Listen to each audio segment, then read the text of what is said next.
देहूतून तुकोबारायांची पालखी प्रस्थान ठेवते। देहू नगरीत संत तुकाराम महाराजांच्या पालखी सोहळ्यानिमित्त सकाळपासूनच हजारोंच्या संख्येने भाविक दाखल झाले। मुख्य मंदिरात जाऊन पालखी सोहळा अनुभवण्यासाठी पहाटेपासूनच मोठी गर्दी पाहायला मिळते। प्रस्थान सोहळ्याला सकाळपासूनच देहू नगरीत वैष्णवांचा मेळा पाहायला मिळत आहे। या संदर्भात सविस्तर माहिती जाणून घेऊयात। आमचे प्रतिनिधी अमोल धर्माधिकारी आपल्या सोबत जोडले जात आहेत। अमोल, खरं तर मोठ्या संख्येने भाविक वारकरी या ठिकाणी उपस्थित आहेत, दाखल झालेले आहेत, मात्र दुसरीकडे एक वेगळा गोंधळ आता आपल्याला पाहायला मिळालेला आहे। सविस्तर काय माहिती आहे?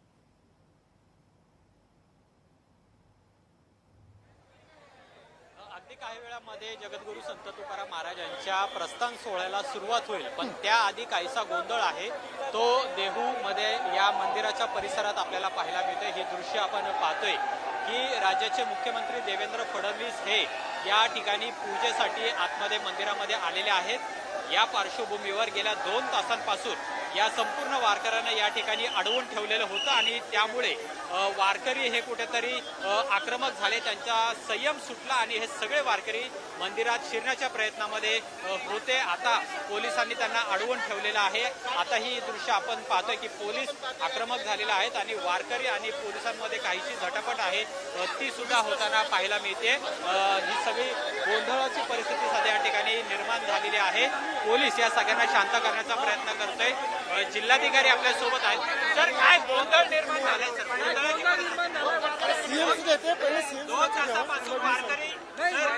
सर,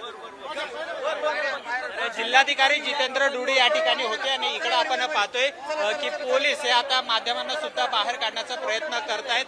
दुसरीकडे वारकऱ्यांना अशा पद्धतीने अडवून ठेवलेलं आहे। या बाजूला आपण नजर टाकली तर हजारो वारकरी आहेत, ते सध्या त्यांना अडवून ठेवलेलं आहे। आणि आता आपण पाहतो की राज्याचे मुख्यमंत्री देवेंद्र फडणवीस हे सुद्धा या ठिकाणी येणार आहेत। दृश्य आपण थेट बघतोय की मुख्यमंत्री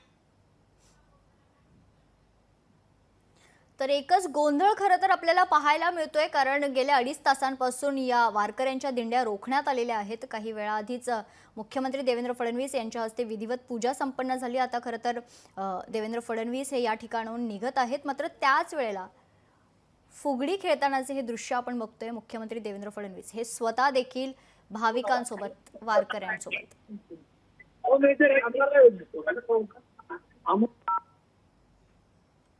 विचार, संतांचे विचार हृदयामध्ये ठेवून प्रामाणिकपणे काम करत असतात। मग अशी आपण सचिन महाराज असं म्हणाला होतात, त्याच्यावरती मी काही शब्द बोललो होतो की हे सगळं महाराष्ट्राचं स्थिर स्थावर जे स्वरूप आहे, तर त्याचं श्रेय पुन्हा आपल्याला जगद्गुरू तुकाराम महाराज आणि या सगळ्या संत मानवी आईलाच द्यावं लागेल, त्याशिवाय पर्याय नाही।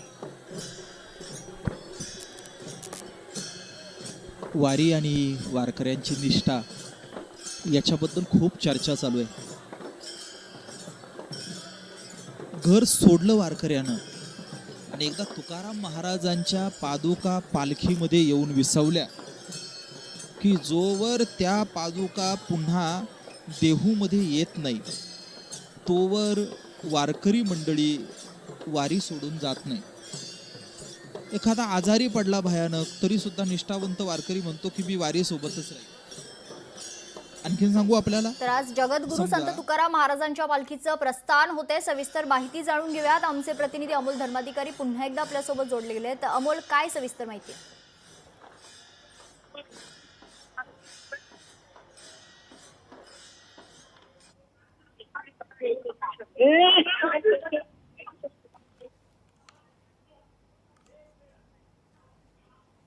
तर जगद्गुरू संत तुकाराम महाराजांच्या पालखीचाच प्रस्थान होते, त्याआधी मुख्यमंत्री देवेंद्र फडणवीस संत तुकाराम महाराज, जगद्गुरू संत तुकाराम महाराज यांच्या पालखी प्रस्थान सोहळ्याला मी उपस्थित राहिलो।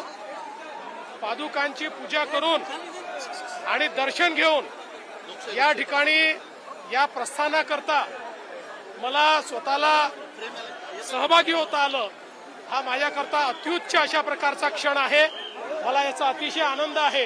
आपल्याला कल्पना आहे की भागवत धर्म आणि वारकरी संप्रदाय यांनी शेकडो वर्ष आक्रमणातूनही आपल्या देवदेश आणि संस्कृतीचं रक्षण केलेलं आहे, आपल्या भागवत धर्माचं रक्षण केलेलं आहे आणि आपल्या महाराष्ट्रात आणि देशातही सगळे भाविक हे पंढरीला पांडुरंगाची चे दर्शन घेण्याकरता त्या ठिकाणी जातात आणि त्यात वारीचं महत्व विशेष आहे.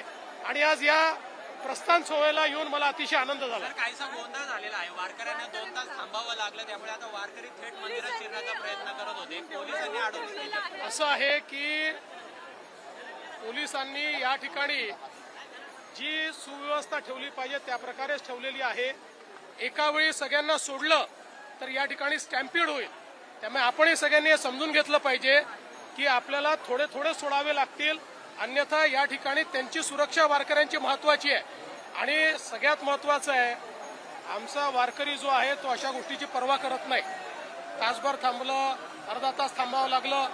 माऊलीच्या भेटीकरता जो अनेक किलोमीटर पायी जातो अशा प्रकारचा आमचा वारकरी हा या ठिकाणी शिस्तीत दर्शन घेईल. तुम्ही काळजी करू नका. सर हिंदी में जानना चाहेंगे आप यहाँ पे आए हो?